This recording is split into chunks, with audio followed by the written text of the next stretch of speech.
بالعلم بل بالأدب تنال أعلى الرتب. فعش حياة العلماء وقرأ صنوف الكتب.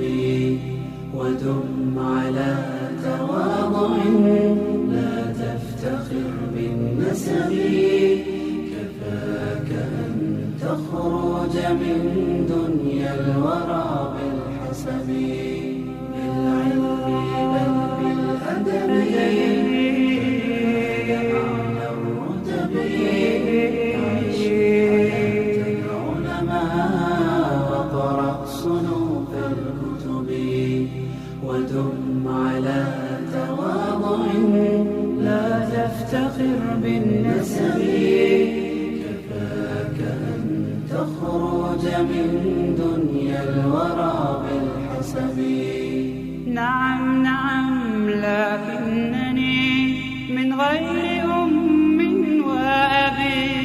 أهوى العلا وليس لي ما لن يقضي أربي. من يا ترى يضمني يمدني بناشبي. مولاي أن يكون لي شأن كشأن الكوكب، وأن أكون عالما فالعلم ميراث النبي. بالعلم بل بالأدب تنال أعلى الرتب.